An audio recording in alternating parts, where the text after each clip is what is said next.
Continents जिन्हें हमने नाम दिया है लॉरेशिया। मछली का मूड खाए मजा आता। अब जुरासिक पार्क की फिल्मों की वजह से दोस्तों जुरासिक पीरियड तो सबसे ज्यादा जाना जाता है, लेकिन सही मायनों में जो उससे अगला पीरियड आया वही पीरियड था जहां पर डायनासोर्स के अच्छे दिन आए, द क्रिटेशियस पीरियड, क्योंकि यही समय था जब डायनासोर्स की डाइवर्सिटी में हमें एक्सप्लोजन देखने को मिली। बहुत से नए प्रकार के डायनासोर्स यहाँ पर आने लगे। टीरेक्स जो फिल्मों में दिखाया जाने वाला शायद से सबसे फेमस डायनासोर, ये एक्चुअली में क्रिटेशियस पीरियड में ही एग्जिस्ट करता था। ये अपनी डोमिनेंस पर क्रिटेशियस पीरियड के एंड में ही पहुंचा था, 65 मिलियन ईयर्स अगो से लेकर 68 मिलियन ईयर्स अगो तक। हालांकि रिसर्चर्स के बीच में एक चर्चा का इशू है, लेकिन ज्यादातर साइंटिस्ट का मानना है कि टीरेक्स एक्चुअली में जुरासिक पीरियड में एग्जिस्ट ही नहीं करता था। तो बड़ी आयरॉनिक बात है कि जुरासिक पार्क नाम से फिल्म बनाई है और टीरेक्स को यहाँ इसके लोगों पर दिखा रखा है। क्रिटेशियस पीरियड एक्चुअली में सबसे लंबा समय था डायनासोर्स के एरा में। 145 मिलियन ईयर्स पहले शुरू होता है और 65 मिलियन ईयर्स पहले तक ये चलता है।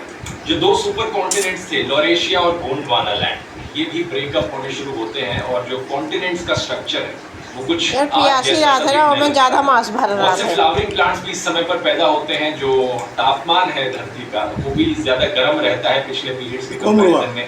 सी लेवल्स अपने में धरे ऑलमोस्ट हर तरीके के डायनासोर जो आप इमेजिन कर सकते हो। लेकिन पियासी जो आता है बहुत मांस भर रहा था। रैप्टर्स, आर्मर्ड डायनासोर, डायनासोर्स, बड़े खूंखार कांटा समार के टाइटेनोसॉर्स अंदरवा घुसा रहा था। लैंड एनिमल्स में से था। अर्जेंटीनोसॉरस जिसका वजन 77 टन तक हो सकता था, और टीरेक्स जो 40 फीट लंबा होता था और जिसे एपेक्स प्रेडेटर माना जाता था अपने समय में। इसका जबड़ा सबसे पावरफुल, सबसे शक्तिशाली किन्हीं भी जानवरों से अगर आप कंपेयर करो तो।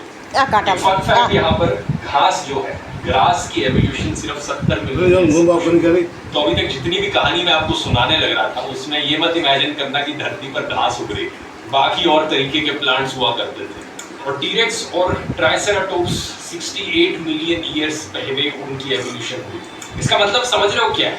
जो टीरेक्स डायनासोर था आज के दिन हम उससे ज्यादा करीब हैं as compare to Jurassic period से टीरेक्स डायनासोर, क्योंकि जुरासिक पीरियड और टीरेक्स के बीच में 80 मिलियन ईयर्स का फर्क है और हमारे बीच में और टीरेक्स में सिर्फ 68 मिलियन ईयर्स का फर्क है। एक और इंटरेस्टिंग डायनासोर्स जो इस वक्त एग्जिस्ट करते थे ऑर्निथोमिमिड्स, ये ऑस्ट्रिचेस की तरह दिखते थे और सबसे तेज डायनासोर्स में से होते थे। 80 किलोमीटर पर आवर की स्पीड पर दौड़ सकते थे। दौड़ने की जगह अगर उड़ने की बात करी जाए जो लार्जेस्ट फ्लाइंग डायनासोर था क्वेटज़ालिकोएटलस, इसका विंग स्पैन 10 से 11 मीटर तक होता था। तो जैसा आप देख सकते हो डायनासोर्स के लिए पीरियड सबसे अच्छा था। क्लाइमेट इन्हें फेवर कर रहा था, नई नई स्पीशीज की एवोल्यूशन होने लग रही थी और कोई और एनिमल की स्पीशीज नहीं थी जो इनसे कम्पीट कर पाए। तो ये बड़े आराम से धरती पर राज